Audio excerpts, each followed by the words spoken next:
नमस्कार साथियों, कैसे हैं आप लोग? ये तो आप कमेंट करके ही बता सकते हैं। आशा करते हैं आप लोग स्वस्थ होंगे, मस्त होंगे और आपका प्रिपरेशन भी अच्छे से चल रहा होगा। अगर आप डीएलएड फोर्थ सेमेस्टर की तैयारी कर रहे हैं तो ये क्लास आपके लिए बहुत ही इम्पोर्टेंट होने वाली है। हमने स्टार्ट किया है प्रैक्टिस सेशन, जिसमें हम हर दिन एक नया प्रैक्टिस मॉडल पेपर लेकर आते हैं जो आपके एग्ज़ाम में सीधे प्रश्न दिला सकते हैं। इस सीरीज में हम सिर्फ पढ़ेंगे नहीं बल्कि समझते भी हैं, जिससे आपकी तैयारी दोगुने स्पीड से हो। चाहे आपने अभी तक तैयारी शुरू की हो या रिवीजन कर रहे हैं, ये पूरी सीरीज आपको एग्ज़ाम के लिए रेडी कर देगी। तो वीडियो को पूरा देखें और प्रैक्टिस पेपर को नोट करें। और अगर आप सच में डीएलएड पास करना चाहते हैं साथियों, तो चैनल का बेल आइकन दबाना ना भूलें और अपने दोस्तों को भी शेयर करें। तो चलिए बिना देरी किए हुए हम लोग सेशन को स्टार्ट करते हैं। आज के इस मॉडल पेपर में हम लोग देखेंगे षष्ठम प्रश्न पत्र हिंदी। जैसा कि आप लोग जानते हैं साथियों, हिंदी प्रश्न पत्र में कुल 25 नंबर के प्रश्न आते हैं, जिसमें कि 5 नंबर वस्तुनिष्ठ से, 6 नंबर अति लघुत्तरी से और 14 नंबर लघुत्तरी से आते हैं। तो चलिए हम लोग स्टार्ट करते हैं। पहले देखेंगे हम लोग वस्तुनिष्ठ प्रश्न। अनुस्वार एवं विसर्ग कहलाते हैं स्वर, व्यंजन, अयोगवा, उत्क्षिप्त। तो इसका सही ऑप्शन होगा साथियों अयोगवा। अयोगवा अनुस्वार एवं विसर्ग कहलाते हैं। सुंदरता शब्द में संज्ञा है, सुंदरता शब्द में संज्ञा है अथवा सुंदरता शब्द है जातिवाचक संज्ञा, व्यक्तिवाचक संज्ञा, भाववाचक संज्ञा या समुदायवाचक संज्ञा। तो इसका सही ऑप्शन होगा साथियों भाववाचक संज्ञा। आंसू किस कवि की कृति है अथवा आंसू किसकी रचना है? सूर्यकांत निराला या फिर प्रेमचंद या फिर जयशंकर प्रसाद या फिर महादेवी वर्मा। तो इसका सही ऑप्शन होगा जयप्रकाश शर्मा, यानी जयशंकर प्रकाश शर्मा। हलंत वर्ण कहलाते हैं। हलंत वर्ण क्या कहलाते हैं साथियों? स्वर युक्त व्यंजन, स्वर रहित व्यंजन, संयुक्त व्यंजन या शुद्ध व्यंजन। तो हलंत वर्ण कहलाते हैं स्वर रहित व्यंजन। राजपुत्र में समास है अथवा राजपुत्र शब्द में प्रयुक्त समास है अव्ययी भाव, तत्पुरुष, कर्मधारय या बहुव्रीहि। तो इसका सही ऑप्शन होगा तत्पुरुष समास। अब हम लोग देखेंगे अति लघुत्तरी प्रश्न। वाचन के प्रकार बताइए अथवा पठन वाचन के प्रकार बताइए। उत्तर पठन वाचन के प्रकार मौन पठन, सस्वर पठन, गहन पठन तथा विस्तृत पठन। नेक्स्ट, मैथिली शरण गुप्त के 2 काव्यों के नाम लिखिए। मैथिली शरण गुप्त के 2 काव्यों का नाम साकेत तथा यशोधरा है। नेक्स्ट, कारक किसे कहते हैं? उत्तर संज्ञा या सर्वनाम के जिस रूप से वाक्य के अन्य शब्दों के साथ उसके संबंध का बोध होता है उसे कारक कहते हैं। संज्ञा या सर्वनाम के जिस रूप से वाक्य के अन्य शब्दों के साथ उसके संबंध का बोध होता है उसे क्या कहते हैं? कारक कहते हैं। नेक्स्ट, अस्तोमासद्गमय शुक्ति का अर्थ स्पष्ट कीजिए। अस्तोमासद्गमय का अर्थ है असत्य से सत्य की ओर ले चलो।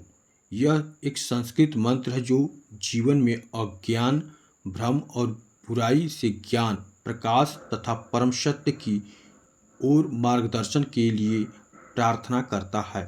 नदीसह एवं इत्यादि शब्द का संधि विच्छेद कीजिए। नदीसह का संधि विच्छेद होगा नदी प्लस ईस, यानी दीर्घ स्वर संधि है। इत्यादि क्या है? इति प्लस आदि, यानी कि यड़ संधि है। नेक्स्ट, पतंती शब्द का संस्कृत भाषा में वाक्य प्रयोग कीजिए।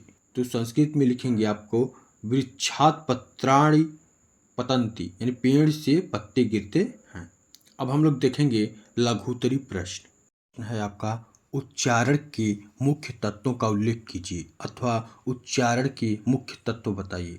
उत्तर, अब उसमें हेडिंग डालेंगे उच्चारण के मुख्य तत्व। ध्वनि व्यवस्था। शुद्ध उच्चारण के लिए संस्कृत ध्वनियों का पूर्ण ज्ञान होना आवश्यक है।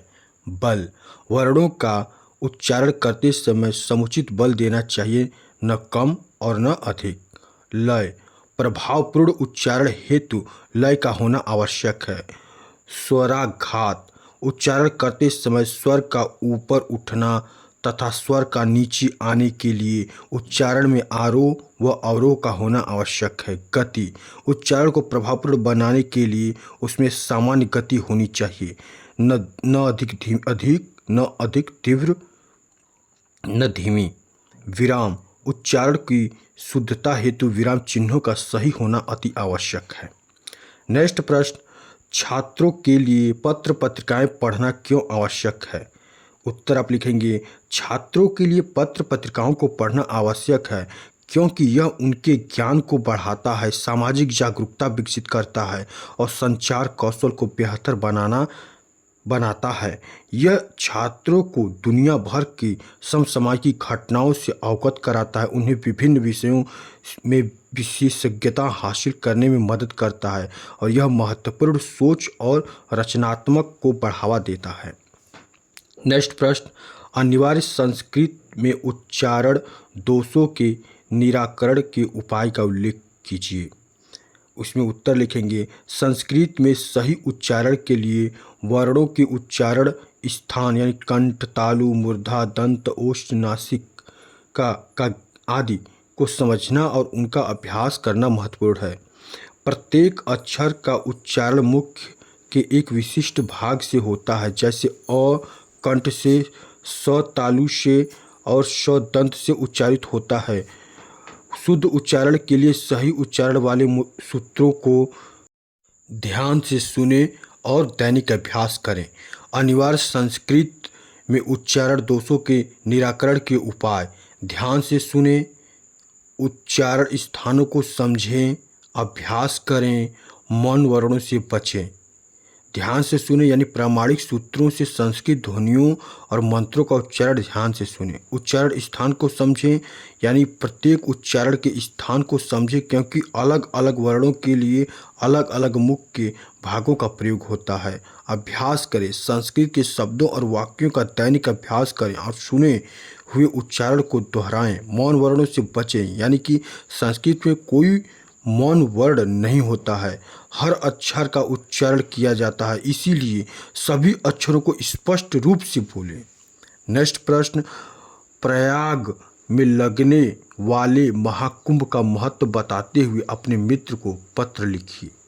अगर आपके एग्जाम में ऐसा प्रश्न देखने को मिले कि प्रयागराज में लगे महाकुंभ के महत्व को समझाते हुए अपने मित्र को पत्र लिखें, तो आप उत्तर ऐसे लिखेंगे। पहले, प्रिय मित्र, आपके मित्र का जो नाम है, नमस्ते, मुझे आशा है तुम कुशल मंगल होगे। मैं तुम्हें प्रयाग इलाहाबाद में लगने वाले महाकुंभ के बारे में बताना चाहता हूँ। यह हिंदू धर्म का सबसे बड़ा मेला है जो 12 वर्षों में एक बार गंगा, यमुना और सरस्वती के संगम पर होता है। यह स्नान, ध्यान और मोक्ष प्राप्ति का अवसर प्रदान करता है। लाखों लोग इसमें भाग लेते हैं। कुंभ का मेला भारतीय सभ्यता और संस्कृति का प्रतीक है। यही नहीं, यह राष्ट्रीय एकता का भी परिचायक है। मेले में सभी जाति के लोग भाग लेते हैं। यद्यपि लोगों को अनेक कष्ट सहन करने पड़ते हैं, लेकिन आध्यात्मिक रुचि कम नहीं होती है। आओ अगली बार साथ चलें। और अंत में अपना नाम और डेट लिख देंगे। निम्नलिखित श्लोक का अर्थ लिखिए, यानी आपके एग्जाम में कोई ना कोई एक श्लोक देगा और उसका आपको अर्थ लिखना है, तो आपको इस श्लोक का अर्थ लिखना है, यानी उत्तर लिखेंगे। इस श्लोक का अर्थ है कि क्रोध को क्रोध न करने से, बुरे व्यक्ति को अच्छे व्यवहार से, कंजूस को दान से और झूठे व्यक्ति को सत्य से जीतना चाहिए। यह श्लोक बताता है कि प्रत्येक बुराई का सामना उसके विरोधी गुण से करना चाहिए ताकि उसे वश में या नियंत्रित किया जा सके। नेक्स्ट प्रश्न, लेखन किसे कहते हैं एवं लेखन के भेद को लिखिए। उत्तर लिखेंगे, लेखन का अर्थ भाषा के विचारों, भावनाओं या सूचनाओं को प्रतीकों के माध्यम से लिखित रूप से प्रस्तुत करना जिससे वे स्थायी हो सके। परिभाषा, लेखन किसी भाषा के उच्चारण को दर्शाने वाले प्रतीकों की एक पारंपरिक प्रणाली है जो विचारों और भावों को दृश्यमान बनाती है।